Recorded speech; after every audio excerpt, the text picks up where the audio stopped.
Assalamualaikum warahmatullahi wabarakatuh. Salam sejahtera bagi kita semua. Semoga kita diberi kesehatan dimanapun kita berada. Pertama-tama perkenalkan, nama saya Muhammad Fikri. Saya dari Fakultas Ekonomi dan Bisnis, Program Studi Manajemen semester 1. NIM saya 289 2150 198.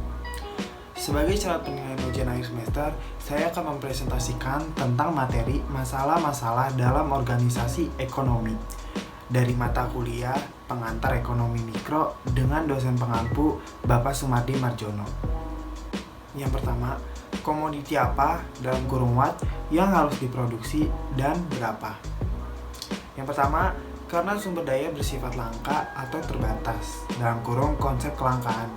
Yang kedua, tidak ada perekonomian yang mampu membutuhi kebutuhannya sendiri. Dan yang ketiga, oleh karenanya organisasi ekonomi harus memilih secara tepat. Dalam perekonomian bebas, persoalan watt diselesaikan melalui mekanisme harga. Dalam perekonomian campuran, pemerintah dalam kurung melalui pajak, subsidi dan lain-lain merubah dan dalam beberapa hal dalam kurung melalui pengawasan langsung menggantikan operasi mekanisme harga. Dalam perekonomian tersentralisasi atau diktator atau sosialis, atau mungkin panitia yang ditunjuk oleh diktator atau partai menentukan apa yang harus diproduksi. Negara-negara barat berpendapat hal ini tidak efisien. Bagaimana atau dalam kurung how komoditi harus diproduksi. Masalah how mengacu pada pilihan kombinasi faktor produksi dan teknik tertentu dalam proses produksi. Masyarakat menghadapi persoalan memilih teknik yang memungkinkan efisiensi yang terbaik dan masalah besarnya jumlah permintaan. Dalam perekonomian pasar bebas, masalah how diselesaikan melalui mekanisme harga. Dalam perekonomian campuran, bekerjanya mekanisme harga dalam pecahan masalah how diubah dan kadang-kadang diganti oleh langkah kebijakan pemerintah. Untuk siapa atau from whom komoditi tersebut diproduksi? Ini menunjuk pada masalah distribusi pendapatan. Tidak ada perekonomian yang dapat memuaskan semua anggotanya, sehingga timbul persoalan memilih. Melalui mekanisme harga, perekonomian akan memproduksi komoditi yang memuaskan keinginan para pembeli efektif.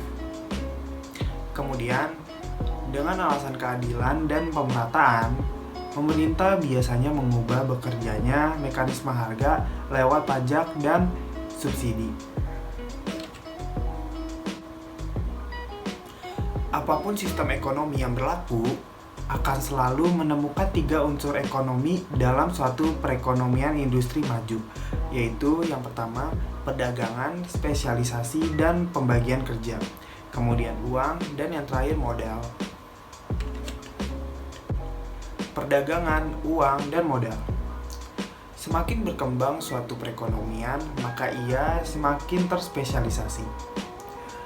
Spesialisasi terjadi apabila orang dan negara-negara memusatkan upaya-upayanya pada serangkaian tugas khusus itu memungkinkan tiap orang dan negara menggunakan keahlian dan sumber dayanya yang khusus untuk keuntungan yang sebesar-besarnya. Pembagian kerja memungkinkan pemecahan suatu pekerjaan menjadi unit-unit lebih rinci dan lebih mudah dan cepat dikerjakan, sehingga membawa hasil akhir yang lebih baik. Modal dan tanah juga sangat dispesialisasikan. Beberapa sumbangan spesialisasi yang ikut mempercepat perkembangan ekonomi. Yang pertama, mempertinggi efisiensi penggunaan faktor produksi. Dalam kurung, orang bekerja sesuai dengan keahliannya. Yang kedua yaitu mempertinggi efisiensi memproduksi. Dalam kurung, economies of scale. Kemudian mendorong perkembangan teknologi. Spesialisasi bertolak dari meningkatnya kecenderungan penggunaan metode produksi yang membutuhkan banyak atau aneka keterampilan atau keahlian. Perdagangan sukarela yang didasarkan pada spesialisasi dan keunggulan komparatif membawa keuntungan kepada semua pihak. Kelancaran perdagangan sangat tergantung pada arus uang. Barang-barang modal seperti pabrik, mesin, dan lain-lain memungkinkan diterapkannya metode produksi tak langsung yang jauh lebih efisien sehingga mampu memperbesar output suatu negara. Modal adalah sebuah faktor produksi yang dihasilkan. Modal adalah salah satu dari 3 faktor produksi yang utama. Tanah dan tenaga kerja disebut faktor-faktor produksi primer, yang berarti penawaran ditentukan oleh faktor-faktor non-ekonomi seperti tingkat kesuburan dan geografi negara. Modal sebaliknya harus diproduksi sebelum Anda dapat menggunakannya. Tidak ada satu orang atau organisasi pun dalam perekonomian pasar yang mampu mengatasi berbagai masalah dasar itu sendiri. Yang mampu adalah jutaan unit usaha dan konsumen yang terlibat dalam proses perdagangan sukarela. Mekanisme pasar. Pasar adalah suatu mekanisme pada saat pembeli dan penjual suatu komoditi mengadakan interaksi untuk menentukan harga dan kuantitasnya. Harga-harga mengkoordinir segenap keputusan para konsumen dan produsen di suatu pasar. Harga merupakan poros penyeimbang dalam mekanisme pasar. Bagaimana pasar mengatasi 3 masalah ekonomi dasar? Yang pertama, masalah barang apa yang akan diproduksi ditentukan oleh hak memilih dalam nilai rupiah yang dimiliki konsumen. Bukan 2 atau 4 tahun pada pengumpulan pendapat, tapi dalam keputusan pembelian mereka dari hari ke hari. Jadi, yang memutuskan adalah sistem harga. 2. Masalah bagaimana barang diproduksi ditentukan oleh persaingan di antara produsen. Satu cara bagi produsen untuk memenangkan persaingan harga dan memaksimumkan keuntungan adalah dengan mempertahankan biaya pada tingkat minimum. Dan hal ini harus dilakukan melalui metode produksi yang paling efisien. 3. Masalah untuk siapa barang-barang diproduksi ditentukan oleh permintaan dan penawaran pasar atas faktor produksi, tanah, tenaga kerja, dan modal. Terkait dengan distribusi pendapatan masyarakat yang ditetapkan oleh jumlah faktor produksi dan harga faktor produksi. Beberapa kebaikan mekanisme pasar. Yang pertama, pasar memberi informasi yang lebih tepat.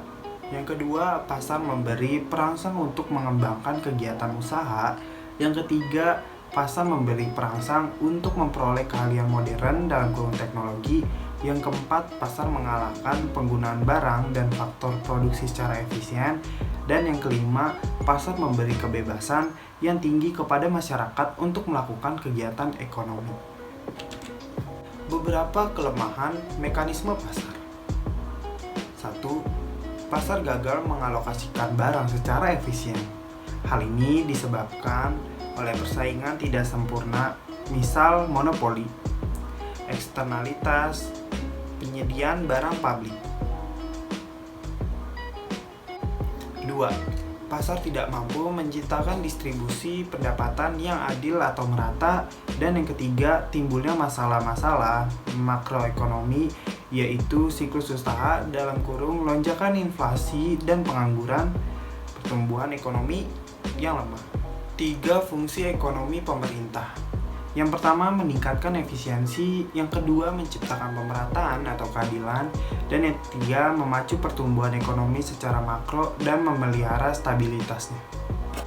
Itu saja yang bisa saya sampaikan. Mohon maaf apabila saya masih banyak kesalahan dalam penyampaian. Saya akhiri. Wassalamualaikum warahmatullahi wabarakatuh.